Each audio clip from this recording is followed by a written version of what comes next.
अस्सलाम वालेकुम, welcome to debate eight 8। मैं हूं ईसा नकवी। मुल्की सियासी मंजरनामा गंभीर से गंभीर तर होता जा रहा है। हुकूमत की मुश्किलात बढ़ रही हैं। जैसे जैसे मई का महीना है, सियासी हिद्दत में इजाफा हो रहा है और दर्जा हरारत जो है वो भी बुलंद हो रहा है। आज मौलाना फजलुर रहमान ने, जो कि पीडीएम के रुए रवां होते थे, सेंटर ऑफ अट्रैक्शन थे उस अपोजिशन इत्तेहाद का जो इमरान खान के खिलाफ बनाया गया, आज उन्होंने अपनी ही साथी, पुरानी साथी जमातों से और उनकी हुकूमत से इस्तीफे का मुतालबा कर दिया है। और साथ ही ये भी कहा है कि इलेक्शंस दोबारा करवाए जाएं और इन इलेक्शंस में किसी भी इदारे का कोई किरदार नहीं होना चाहिए। मौलाना फजलुर रहमान ने क्या कहा, सुनिए। सरनो इलेक्शन हो, हुकूमत मुस्ताफ़ी हो जाए और फौज इलेक्शन से दूर रहे। किसी एजेंसी का इलेक्शन से कोई ताल्लुक़ नहीं होगा। इलेक्शन को इतना बदनाम कर दिया है कि इसको इलेक्शन कहना ही नाजायज़ है। इसमें कोई शक नहीं है कि 10, 12, 13 साल हम एक दूसरे के बड़े मुकाबिल रहे हैं और हमारे बड़े तहफ़्फ़ुज़ात हैं, और उनको अगर दूर किया जाता है तो हम सियासी लोग हैं, मुज़ाकरात से भी इनकार नहीं करेंगे। हम कोई मुस्तकिल झगड़े और जंग और तलखियाँ उसको बाकी रखना न मुल्क के मफाद में समझते हैं, न हमारी सोसाइटी के मफाद में है। मौलाना फजलुर रहमान भी तलखियां भुलाने के लिए तैयार है और दूसरी तरफ पाकिस्तान तहरीक इंसाफ की तरफ से अब ये वाइब्स आ रही हैं कि मौलाना फजलुर रहमान को मुमकिन तौर पर तहरीक तहफ़्फ़ुज़ आईन पाकिस्तान, जो कि 6 रुकनी 6 जमाती इत्तेहाद है अपोजिशन का, उसमें शामिल किया जा सकता है, जो फैसलाबाद में जलसे की तैयारी करी है। एक तरफ ये सियासी जब मंजरनामा है और दूसरी तरफ गुज़श्ता रोज़ इस्लामाबाद हाई कोर्ट के मौज़िज़ जज जस्टिस बाबर सत्तार के ख़त के मदरजात सामने आए, जिसमें उन्होंने ये कहा कि इंटेलिजेंस टॉप ऑफिशियल की तरफ से उनके ऊपर दबाव आया कि ऑडियो लीक्स केस से वो पीछे हट जाएं। इस पर गुज़श्ता रोज़ 2 प्रेस कॉन्फ्रेंसेस हुई थी, वफाकी वज़ीर कानून और वफाकी वज़ीर इत्तलात, उसके अलावा अटॉर्नी जनरल ऑफ पाकिस्तान की। लेकिन आज 2 मज़ीद प्रेस कॉन्फ्रेंसेस हुई हैं। तलाल चौधरी और फैसल वावडा जो है, उनके लहजे की तुरशी बता रही है कि लड़ाई जो है वह बढ़ने वाली है। फैसल वावडा ने इस सारे मामले पर कैसे रिएक्ट किया, सुनिए।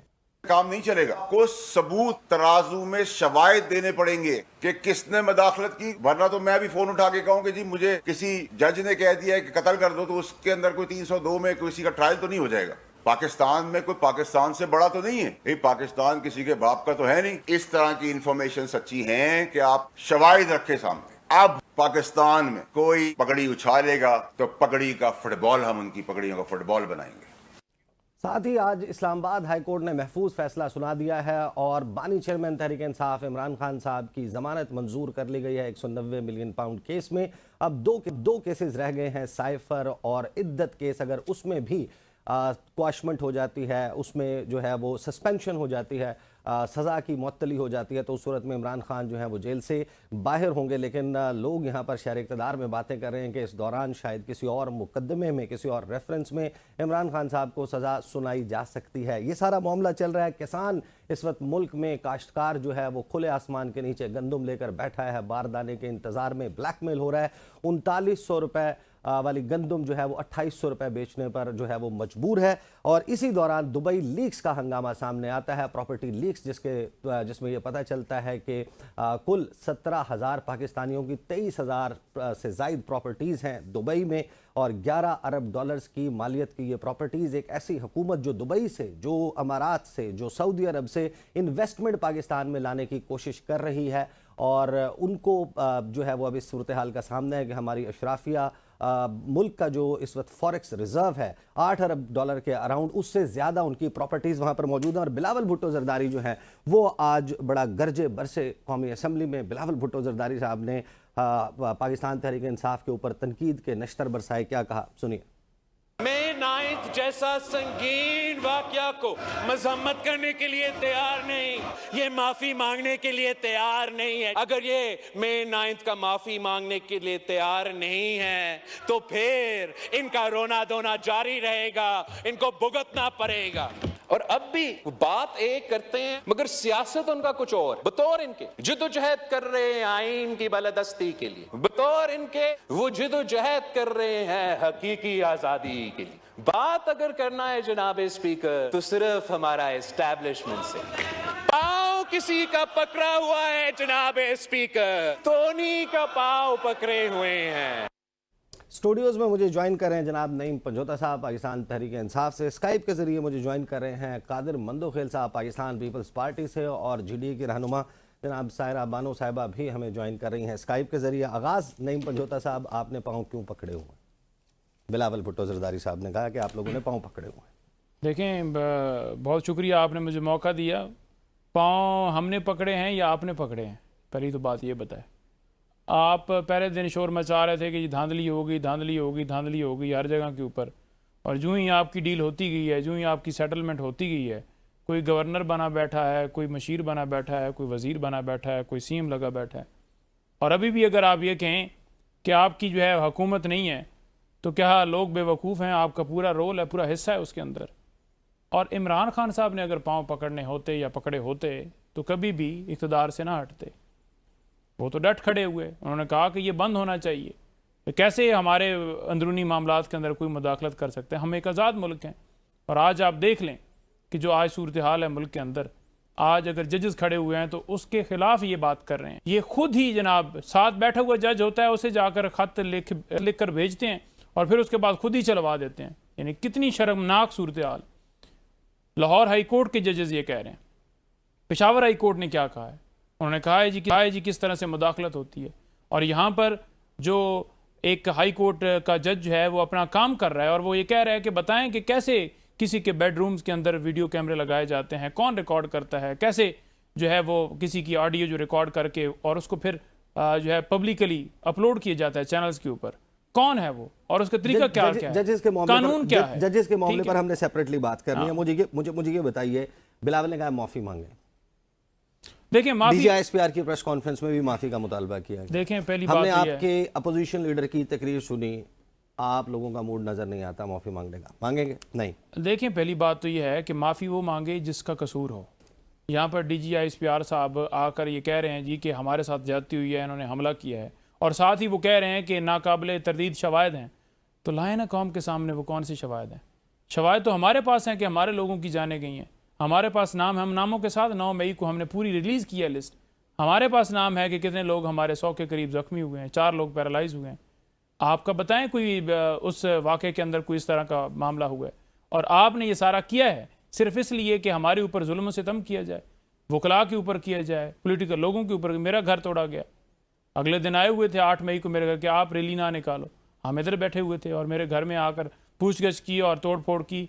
क्या ऐसा सारा करने का सिर्फ और सिर्फ क्या ये जवाज नहीं था कि ये करके हमारे ऊपर जुल्म सितम किया जाए? पूरे मुल्क को आपने जेल बना दिया, सही। अच्छा, केसेस बना दिए। कादिर मंदोखेल साहब, माफी के हवाले से बिलावल भुट्टो जरदारी साहब ने भी वही बात की है। उन्होंने कहा कि माफी मांगे। आप ये बताइए कि 9 मई के वाकयात के ऊपर तो आप इनसे माफी का मुतालबा कर रहे हैं। बिलावल भुट्टो जरदारी साहब ने जब इलेक्शनरिंग कैंपेन चल रही थी, उन्होंने जलसों में तकारीर करके ये कहा था कि जब हमारी हुकूमत आएगी, जो कि अब आपके वोटों से हुकूमत आ गई है, आपके वोट्स के ऊपर हुकूमत खड़ी हुई है, तो ख़वातीन कैदी नहीं होंगी। ये किन की बात कर रहे थे? कितने लोग अभी तक उनमें से रिहा हो गए? ख़वातीन कैदियों की स्पेसिफिकली मैं बात कर रहा हूँ। मंदोखेल साहब, आपको मेरी आवाज़ आ रही है? देखिए जी, नईम पंजोता साहब जी, आ रही है मेरी आवाज़? आ रही है आपको? जी बिल्कुल आ रही है। अच्छा, नईम पंजोता साहब आज बड़ा हमदर्दी जो है ना जता रहे हैं हाई कोर्ट के जजेस के साथ। ये वही नईम पंजोता साहब है और या उनकी पार्टी है कि अभी पिछले महीने उन्होंने इस्लामाबाद हाई कोर्ट के चीफ जस्टिस के खिलाफ प्रेस कॉन्फ्रेंस किए और वो मुतालबा किए कि इस्तीफा दे दो। ये वही PTI है जो खुद इमरान खान साहब ने खत लिखा चीफ जस्टिस सुप्रीम कोर्ट को कि आप इस्तीफा दे दे। आज ये बड़ी हमदर्दी उनको याद आ रही है इन जजेस को। और दूसरी बात जो बिलावल साहब ने कहा, बिल्कुल सही कहा, ये पाँव पड़ने नहीं है तो और क्या है। अगर एक तरफ नईम पंजोता साहब कहते हैं कि हम लोग नहीं है, तो दूसरी तरफ वो कहते हैं हमारे 100 से ज्यादा लोग जख्मी हुए, 3 ज्यादा हमारे कत्ल हो गए, पैरालाइज हो गए। तो भाई ये किधर हुए थे? आप तो खुद कहते हैं मुजामत तो थी नहीं, कोर कमांडर हाउस के दरवाजे खुले हुए थे, तो आपको जख्मी और पैरालाइज और कत्ल किसने किया है? तो आप तो जुर्म खुद मान रहे हैं अपने मुझसे एज ए वकील। आप इंसिडेंट में अपनी जो हाजिरी है उसको तो आप मान रहे हो कि जब आप लोग जख्मी हुए। और फिर इमरान खान साहब की जो भांजे है एहसान याजी, जो यंग बैरिस्टर है उनकी जहन साजी और दहशतगर्दी में उनको उकसाया। क्या वो कोर कमांडर हाउस लाहौर से अंदर घुस के कोर कमांडर्स की वर्दी बाहर नहीं आया? वो कौन सी पार्टी का था? ये तो मान लेंगे। और फिर उसके बाद इनकी मुख्तलिफ लोगों का जो कोर कमांडर हाउस, GHQ और वहां पे मियावाली एयरबेस और कराची में जो फौजी तंजीबात है उन पे अमले की जो दर्स है, तरबियत है, तो किसने दी है? ये सारी फुटेज मौजूद है। और फिर नईम पंजोता साहब कानूनदान है, ये भी जानता है कि हमारे यहाँ कानूनी शहादत का आर्टिकल 164 के तहत कोई भी ऑडियो वीडियो जो है वो कोर्ट को कबूल होगा और उसके लिए किसी सबूत की जरूरत नहीं है। हाँ, अगर वीडियो जाली है मंदोखिल उसकी साहब, आप जरूर इंक्वायरी कराते, उसकी आप फॉरेंसिक करा ले। मंदोखिल साहब, आज तक मंदोखिल साहब दो बातें, मंदोखिल साहब दो बातें, मंदोखिल साहब, मंदोखिल साहब दो बातें, एतराज भी नहीं किया उन्होंने। दो बातें मंदोखिल साहब। एक ये कि जिसके खिलाफ एविडेंस मौजूद है, पूरा पाकिस्तान शायद इस बात पर, तहरीक इंसाफ खुद कह रही है कि जिसके खिलाफ वीडियो एविडेंस है, CCTV फुटेज निकाले, जिसके ट्रेसपासिंग के जिस किस्म के जुर्म की नौयत साबित होती है उसको उसमें सजा दें। अब इसको कितना प्रोलॉन्ग कर सकते हैं हम? पहला सवाल। दूसरा, जो आपने मेरा सवाल मैंने आगाज में किया था कि जो खवातीन कैदी हैं जिनकी बिलावल ने अपने हर जलसे में खड़े होकर बात की, उनकी हुकूमत आने के बाद से अब तक कितनी खवातीन हैं जिनको रिहा किया गया है? देखिए, एक तो आप रिकॉर्ड पे इस चीज को आप तस्दीक भी करा ले कि पिछले पीपल्स पार्टी के 8 से 13 तक आसिफ अली जरदारी साहब की सरबराही में जो पीपल्स पार्टी की हुकूमत थी उसमें एक खवातीन तो छोड़ो, मर्द कैदी भी सियासी नहीं थे। थोड़ा सा एक दूसरा जो है ना, ये एक जो वुमेन प्रोटेक्शन एक्ट है 2006 का, नईम पंजोता साहब बखूबी वाकिफ होंगे, उसमें भी खवातीन को बड़े मरात, बड़े रियायत दी गई उसमें। मंदोखिल साहब, 8 से 13 वाली बात, 8 से 13 वाली बात तो आपसे जाहिर है कि हर बंदा एग्री करेगा कि उस वक्त आप लोगों ने रिकंसिलिएशन, मुफाहमत का बादशाह, लेकिन क्या अब मुफाहमत खत्म हो गई? पाकिस्तान पीपल्स पार्टी ने जो 2008 से 13 तक किया था वो अब नहीं करना? 2022 में जिस वक्त आपकी PDM की हुकूमत आई, जिसमें बिलावल जो है वो वज़ीर ख़ारजा थे, आप लोगों का काबीना में बड़ा हिस्सा था, आज आसिफ अली जरदारी साहब सदर हैं, गवर्नर्स आपके पास हैं, 2 सूबों की हुकूमत आपके पास है, आज आप क्यों ये बात फ़ख्र से नहीं कह सकते कि कोई सियासी कैदी नहीं है? देखिए, एक तो आप आवाम को कंफ्यूज कर रहे हो, ठीक है? आप सारी चीजों को अचार जो बनाते हो ना, तो आप लोगों को कंफ्यूज कर रहे हो। हमारे पास आईनी ओहदे हुकूमत का मीसा नहीं है, पहली बात ये आप हुकूमत आपके वोट्स पे खड़ी है। दूसरी बात ये कि है ना, अब आपने सवाल कर लिया, जवाब भी सुने कि वो हिम्मत रखें। दूसरी बात ये कि पंजोता साहब ये अच्छी तरह जानता है इंसदाद दहशतगर्दी का जो कानून है 1997 का, उसमें ये कहा गया कि एक हफ्ते में एक केस का फैसला होगा। जब तक उसका फैसला नहीं होगा दूसरा मुकदमा उस अदालत में नहीं आ सकता है।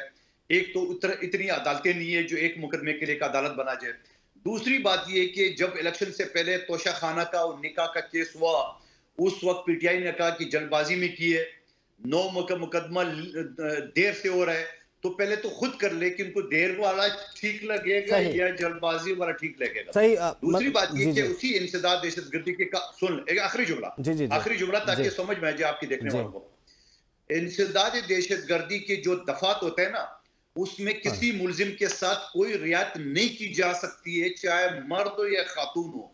दहशतगर्दी की जो सर ना करें, कोई नहीं ये कह रहा कि रियायत रियासत और मैं और आप नहीं होते। सर कोई नहीं चाहता कि रियायत की जाए, ये इख्तियार किसी के पास नहीं है कि सरकारी अमलाक, पब्लिक प्रॉपर्टी, प्राइवेट प्रॉपर्टी को कोई नुकसान पहुंचाए, जलाओ घिराव करे, आग लगाए, सरकारी अमलाक को नुकसान पहुंचाए और कोई उसको माफ कर दे सियासी मामलात पे। उनको सजा दें। जिन लोगों ने ये किया है, 100 लोग हैं, 200 हैं, 5000 हैं, 10,000 हैं, लेकिन इस वक्त मामला जो है वो गालिबन पूरे मुल्क की सजा का बन गया। मैं आपके पास वापस आता हूं। सायरा बानो साहिबा, किसको किससे माफी मांगनी चाहिए और किस से माफी मांगनी चाहिए? इमरान खान कह रहे हैं कि मेरे से माफी मांगे। आज बिलावल का मुतालबा, DGI-SPR साहब जो हैं उनकी प्रेस कॉन्फ्रेंस, माफी वाला मामला आ गया तो ये ट्रूथ एंड रिकंसिलिएशन कमीशन बना लें, या आप बताएं आपकी राय में किसको किससे माफी मांगनी चाहिए? अस्सलाम वालेकुम।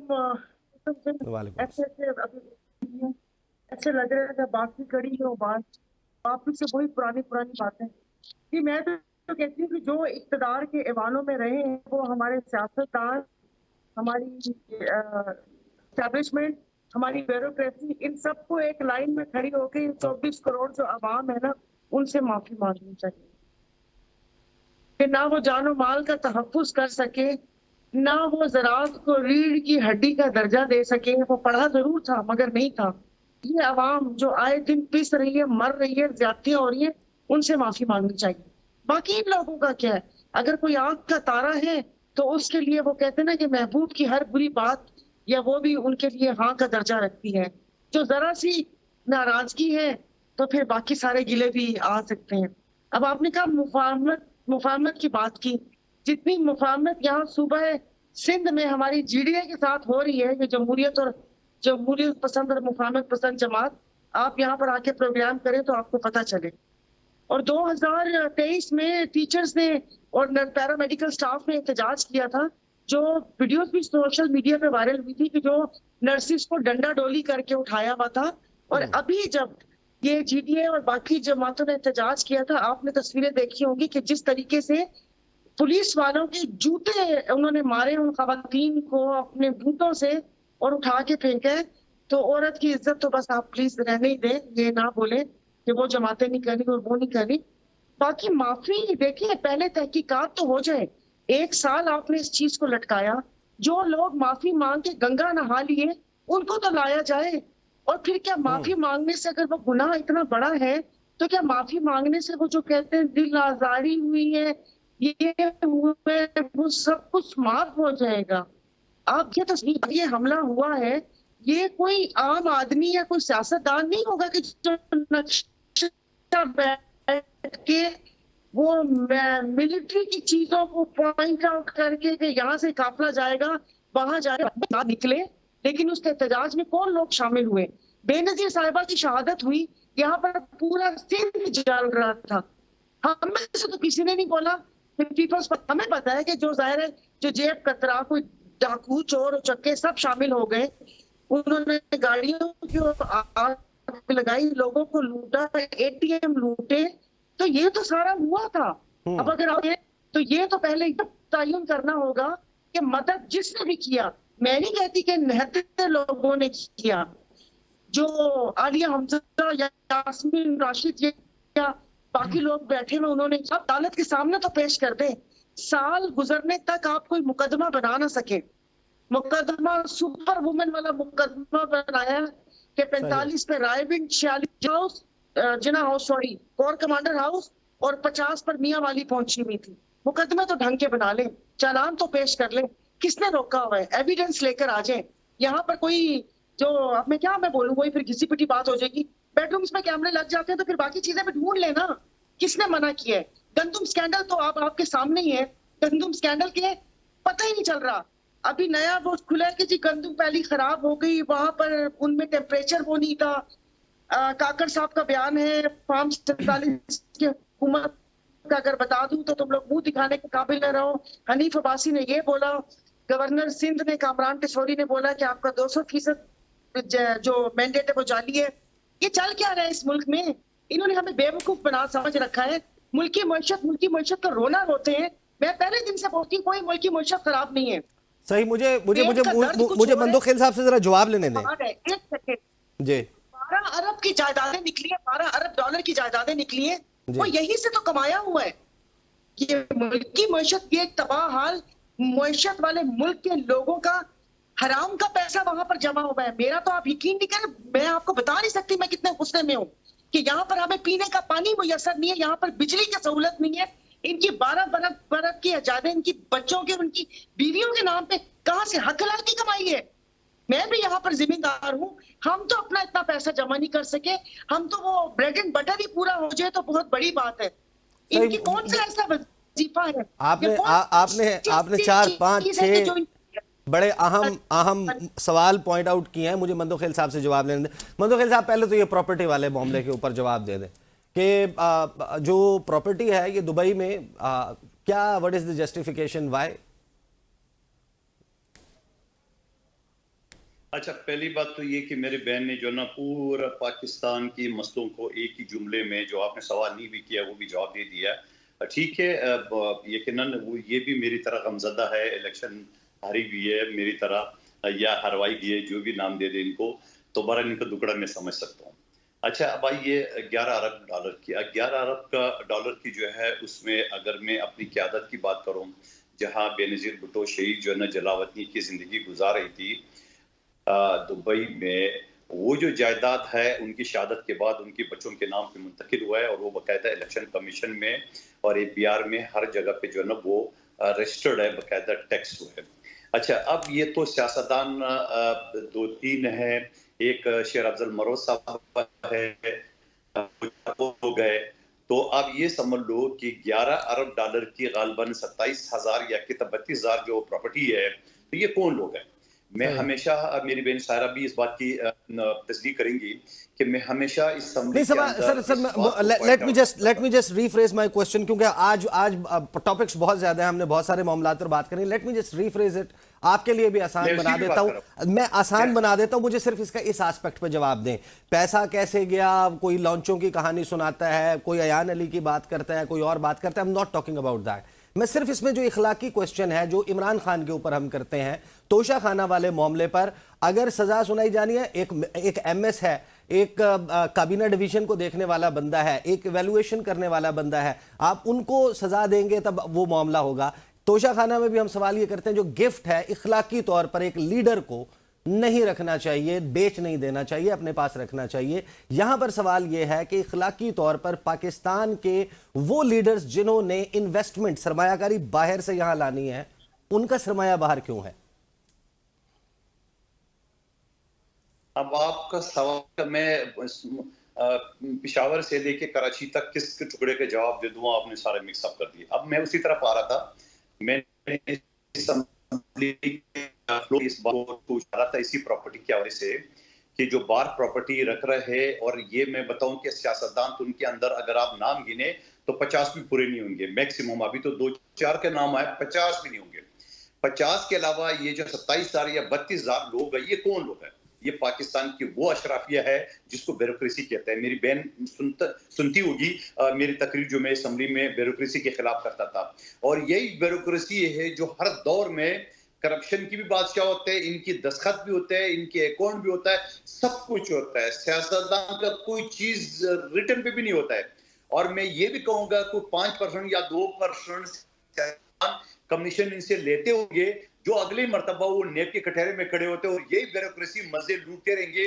जिनके बच्चे बाढ़ पड़ रहे हैं, जिनकी महलो नमा गर रहा है, ये सारी चीज है। तो ये इसके अब सवाल ये कि कानूनी बात ये है कि कोई प्रॉपर्टी आप पाकिस्तान से बाहर खरीद सकते हो, बिल्कुल खरीद सकते हो, मगर वो पाकिस्तान की जो इनकम टैक्स है वो उस नेट में आपको शो करना पड़ेगा, उसको टैक्स जमा करना पड़ेगा। अब अगला सवाल मैं आपसे ज्यादा मुतालबा करता हूं कि इन लोगों की प्रॉपर्टी जो दुबई में है या दुनिया भर में, इनकी आप सारे उसकी तहकीक कर ले कि या है ये प्रॉपर्टी का पैसे उन्होंने कहां से लिए।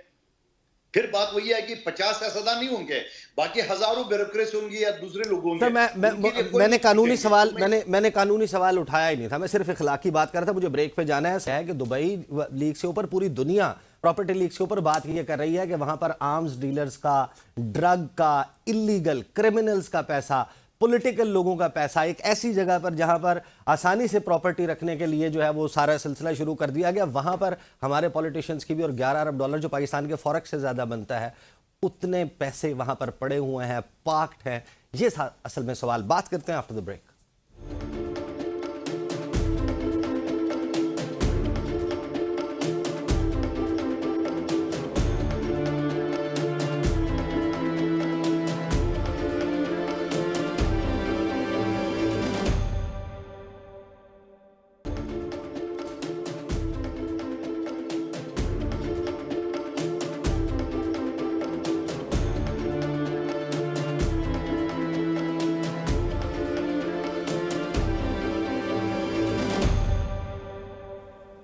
Welcome back after the break. नहीं पंजोता साहब, I don't want to say it, लेकिन जो सफ़र डीजल के नारों से और यहूदी एजेंट से शुरू हुआ था, दोनों तरफ इतनी शदीद सियासी तौर पर चपकलिश थी, आज मौलाना और आप सेम पेज पर आते हुए नज़र आ रहे हैं। मुझे ये बताएं, क्या मौलाना को हम फैसलाबाद वाले स्टेज में पे या जल्द देखेंगे तहरीक तहफ़्फ़ुज़ आइन पाकिस्तान के साथ मिलकर आप लोग इकट्ठे हुकूमत के ख़िलाफ़ तहरीक चला रहे हों?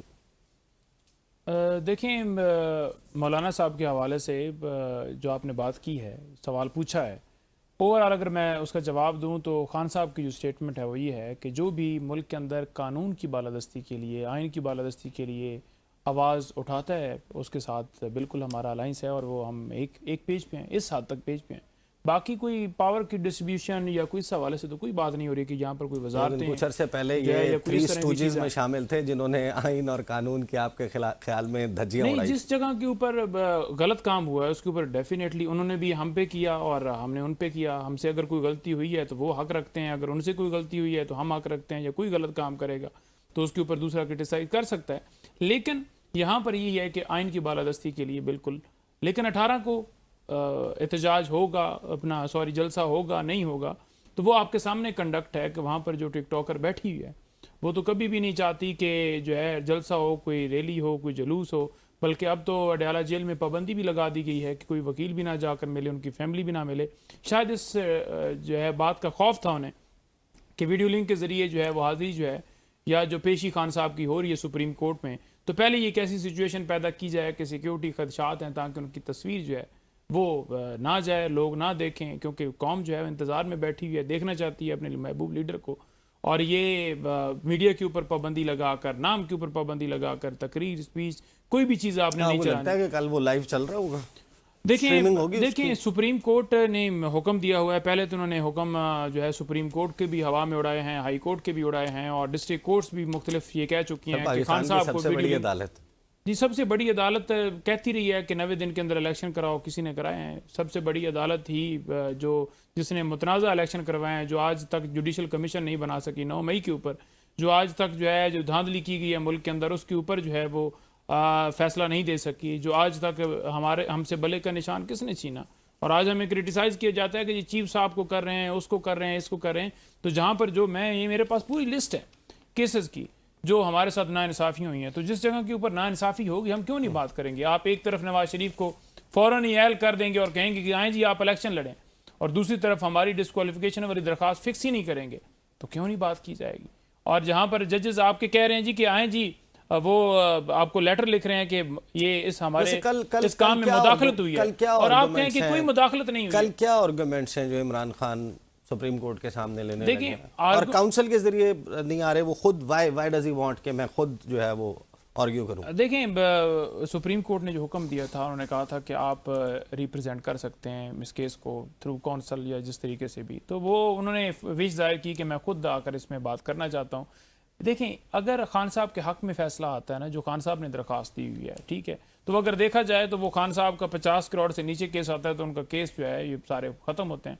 लेकिन खान साहब ने कहा है कि हम मुल्क के अंदर कानून की बालादस्ती चाहते हैं। जो लोग एक स्पेसिफिक पर्सन, 1 पर्सन के लिए अगर काजी साहब को कोई एक्सटेंशन देने के लिए कोई तरमीम की जाए, या नैब के अंदर तरमीम करके ये चाहें जो इन्होंने केस ख़त्म किए हैं, तो उसके ऊपर इमरान खान साहब का बड़ा स्ट्रिक्ट एक्शन है कि उन्होंने कहा है कि नहीं, हम इस चीज़ की मुखालफत करेंगे, ये सिर्फ सहूलतकारी देने के लिए की जाए। मंदोखेल साहब, और 9 मई के हवाले से सर मैं कादर मंदोखेल साहब का जो है वो पॉइंट ऐड करना चाहूँगा। देखें, आप मुल्क की सबसे बड़ी पार्टी के लीडर को अगर अगवा करेंगे, ठीक है, अगवा करके आप उसे जो है वहाँ पर वकीलों को डंडे मारेंगे, ज़ख्मी करेंगे, स्प्रे करेंगे, और उसके बाद अगर पुरअमन एहतजाज के लिए लोग निकलते हैं, ठीक है, और आप उन्हें कह दें कि ये मुल्क के दहशतगर्द हैं, तो ये कहाँ का कानून है। और जो लोग उस वीडियो जो हमारे पास मौजूद है उकसा रहे थे, अंदर ले जा रहे थे, जो पहले से शीशे टूटे हुए थे, जो पहले से आग लगी हुई थी, उसके ऊपर क्यों नहीं बात की जाती कि पहले से ये प्लांटेड किया हुआ था। और जो जुडिशल कमीशन की दरखास्त हमने दी हुई सुप्रीम कोर्ट में, वो आज तक क्यों नहीं बना, इसलिए भाग रहे हैं। और आज क्यों जो है आर्मी भी कह रही है कि जुडिशल कमीशन जो है वो क्यों इसके ऊपर बनना है, क्योंकि पहले ही वो कहते हैं कि हमने डिसाइड कर लिया, क्योंकि वो समझते हैं कि ज्यादती भी हमारे साथ हुई है, गवाह भी हम हैं, तो लिहाजा मिलिट्री ट्रायल भी हम ही चलाएंगे, फैसले भी हम ही करेंगे। I'll come back to you. Mandokhel साहब, मौलाना फजलुर रहमान ने आज ये भी कहा कि पीपल्स पार्टी जो है वो भी हुकूमती बेंचेस पे बैठी हुई है, वो कह रहे हैं कि इलेक्शन दोबारा करवाए जाएं, हुकूमत इस्तीफा दे दे। आप हमें बताएं कि क्या जवाब है। आप हमें खुद बैठकर फॉर्म 45-47 की कहानी आपने सुनाई। सरदार सलीम हैदर, जिनको गवर्नर पंजाब बना दिया है, उन्होंने इतनी बड़ी प्रेस कॉन्फ्रेंस की थी, press club, national press club की कुर्सी पे बैठ के उन्होंने बताया था कि कैसे इलेक्शन चोरी हुआ है। आप सब लोग कहानियां यही सुनाते रहे और आज आप उसी सिस्टम में हुकूमती बेंचेस पे बैठे हुए। मौलाना की मान लेंगे या नहीं मानेंगे? अच्छा, पहली बात तो ये कि मौलाना का शिकवा किससे है, मौलाना का बेनिफिशियरी कौन है, इस बात का तो जवाब कोई दे दे। क्या मौलाना जो सीटें थी वो हमने छीनी या पीटीआई के पास चली गई है? क्या मौलाना साहब जो अपने घर से हार गए तो वो पीपल्स पार्टी जीती या पीटीआई जीती? क्या मौलाना साहब जो महमूद खान चकजई साहब उनके हक में दस्तबरदार हुए, वहां पिशीन से वो जीते हैं दूसरे सूबे से, क्या वो उसको फायदा नहीं हुआ?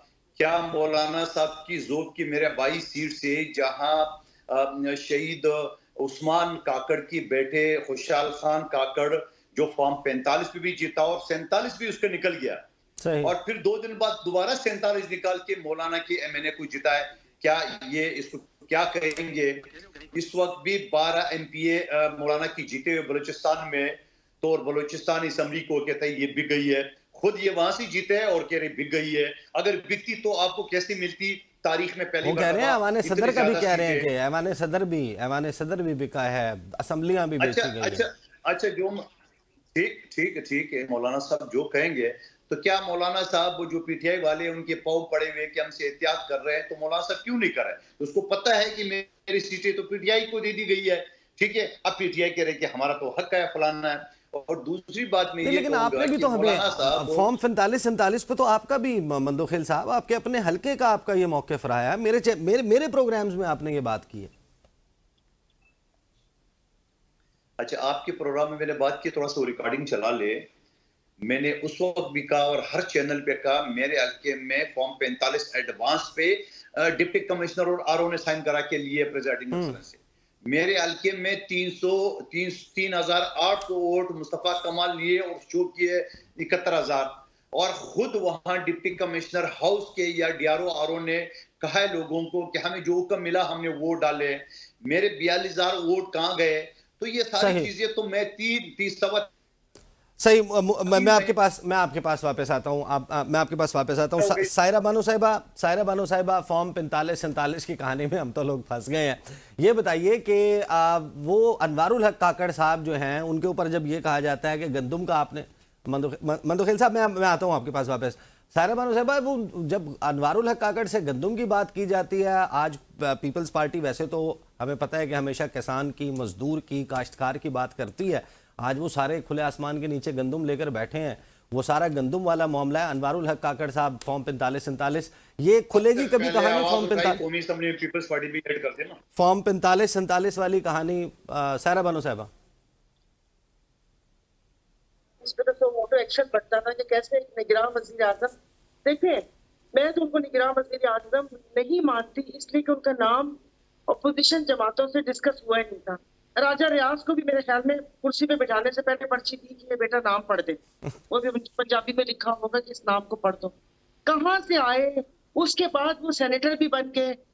मैं आपकी बात पर आती हूँ, आपने उससे पहले वाडा साहब का बयान चलाया, ये दो तो किसी पार्टी के हैं ही नहीं, और ये ना हुकूमती बेंचेस पे बैठ रहे हैं और कह रहे हैं ना अपोजिशन बेंचेस पे बैठ रहे हैं। किसी पार्टी के नहीं है, गैलरीज पे बैठेंगे जहां पर आके हमारे वो बैठते हैं ना ऑफिसर्स, ये वहां पर बैठेंगे। तो मुझे बताएं कि ये कौन करेगा? मैं इसहाक डार साहब ने 2023 में ईसीसी की मीटिंग बुलाई। ईसीसी की मीटिंग निगरान जो भी वजीर आजम होता है उसकी इजाजत के बगैर जो समरी मूव होती है तो उसके बाद मीटिंग होती नहीं। उन्होंने ड्यूटी फ्री गंदम की इजाजत दी, और अभी मार्च में जिसके आईनी ओहदे मंदोखेल साहब की जमात एंजॉय कर रही है, शहबाज शरीफ साहब ने 6 लाख टन गंदम की इजाजत दी। ये इनका क्या इलेक्शन जीतने का बयानिया था? तो मुझे बताएं कि हम अपना जो लहू है किसके हाथ पे तलाश करें, और ये जो कमेटी JIT चीजें होती है ना, ये मिट्टी पाने के मुतरादिफ होती है कि मिट्टी पाओ, मतलब ये सियासतदान है जो आपस में दस्तों गिरबा होते हैं, वरना कोई भी ब्यूरोक्रेट हो या किसी भी इदारे में हो, अपने पेटी भाइयों को बचाने के लिए ये सब आते हैं। यानी कि जो ब्यूरोक्रेट जो इस मुल्क की जड़ों में बैठे हुए हैं, मुल्क की खराबी के जिम्मेदार हैं, आपने उनको दे दिया कि लो भाई अपने जाने वाले साथियों के खिलाफ तहकीकात करो। और जो आज यहाँ पर खुदकुशी हो रही है, और जो वो बेचारे अपनी गंदुम लेके बैठे हुए फेंक के चले गए पंजाब में, यहाँ पर तो खैर मंदोखेल साहब की हुकूमत फिर भी इसलिए अच्छी है कि 600 रुपए रिश्वत लेके बोरी दे रही है, और MNA MP से अच्छे ताल्लुकात हैं तो उनकी पर्ची पर भी बोरी मिल जाती है। तो ये तहकीकात अगर नहीं हुई तो मैं ये कहूंगी कि इसमें फिर SIFC का हाथ है, क्योंकि काकड़ साहब अपनी मर्जी से जो बंदा सांस भी न ले सके वो इतना बड़ा फैसला कैसे कर सकता है। सही। और ये जो अभी सीजन 2 है, जो अपना वजीर दाखिला ना लगा सके, अपना फाइनेंस मिनिस्टर ना सही। लगा सके, जो सही। फैसले ना कर सके, वो ये फैसले करेंगे। सही। अब सारा बानो साहबा, मुझे ब्रेक पे जाना है, ब्रेक के बाद वापस आएंगे। सवाल ये है, हुकूमतें, कादिर मंदोखेल साहब कह रहे हैं कि उन्होंने सबसे पहले पीपल्स पार्टी ने आवाज़ उठाई। आवाज़ आपने ज़रूर उठाई, हम ये समझते हैं कि हुकूमत आवाज़ नहीं उठाती, हुकूमत एक्शन लेती है। आपने अनवारुल हक काकड़ साहब के हवाले से या इस गंदुम वाले मामले पर एक्शन क्या लिया, या एक्शन ना लेने पर नून लीग को आपने क्या कहा कि हम आपके साथ खड़े हैं, वोट अभी भी आपके साथ है, हुकूमत के साथ है या नहीं है? ये असल सवाल है। अब ब्रेक लेते हैं, ब्रेक के बाद वापस आते हैं।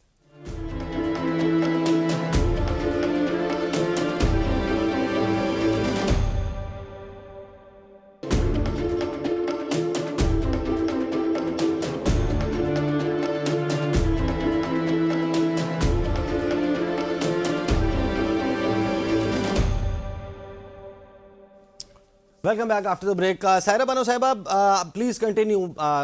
हम जो गंदुम वाला मामला है उसके ऊपर आप बात कर रही थी। जी, तो देखिए, फिर किसने कहा था, किनके कहने पर आपने यूक्रेन की गंदुम ले ली जो पूरी दुनिया खरीदने को तैयार न थी, और आपने लेके यहाँ पर कर दी, और आपको पता भी था गंदुम की कटाई होने वाली है हमारे यहाँ।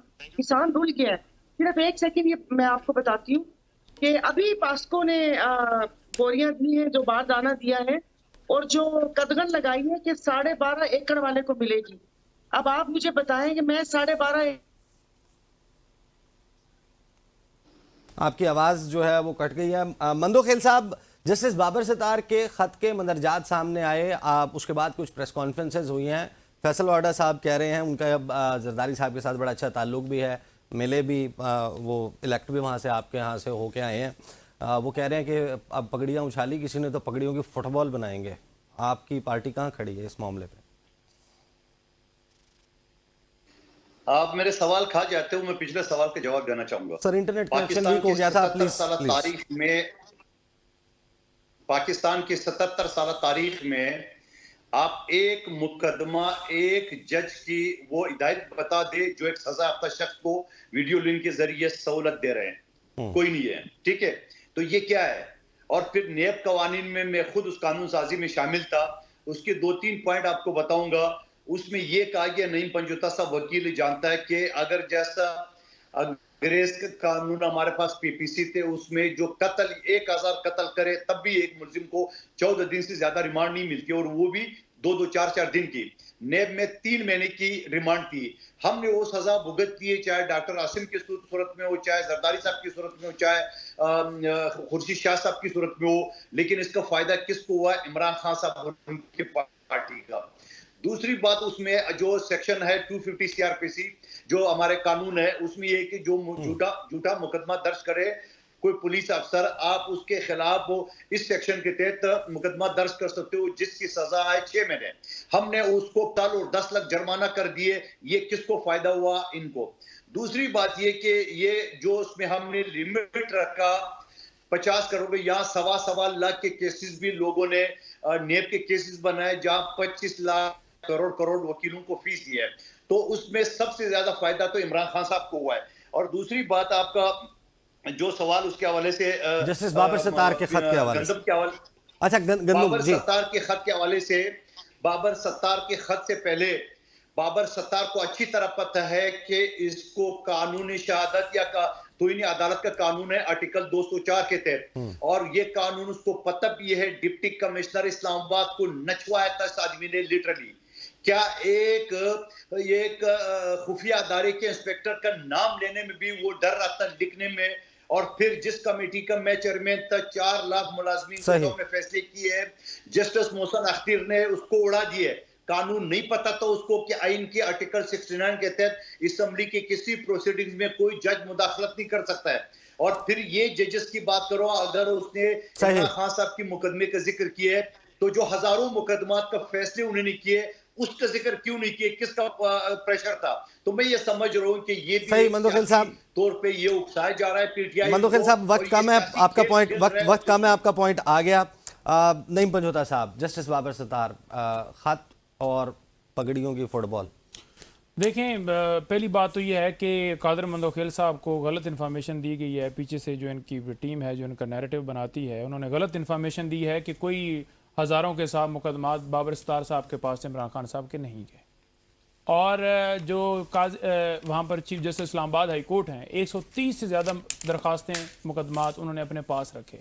क्यों रखे? क्योंकि उन्हें पता था कि दरखास्तें पास रखनी है, उनको डिसाइड नहीं करना और उनको लटका देना है, बेंच कैंसिल कर देना है। आज भी साइफर केस और तोशा खाना के हवाले से जो दरखास्तें थी हमारी, आज भी वो बेंच जो है वो कमरे के अंदर बैठ रहे, कहते हैं जी कि मैं ऑफिशियल काम कर रहा हूँ, लेकिन उन्होंने लिस्ट से कैंसिल कर दिए। सही मुसलसल डिले किया गया। मेडिकल टेस्ट आज तक जो है वो खान साहब के आपके सामने है कि खून के टेस्ट उनके नहीं हो सके, जब से वो गिरफ्तार हैं आज तक नहीं हो सके। तो कौन नहीं कर रहा? हम दरखास्तें लेकर जाते हैं, आप अब देख लेना कि इलेक्शन कमीशन वाली दरखास्तें हैं तो कितनी डिसाइड हो गई हैं।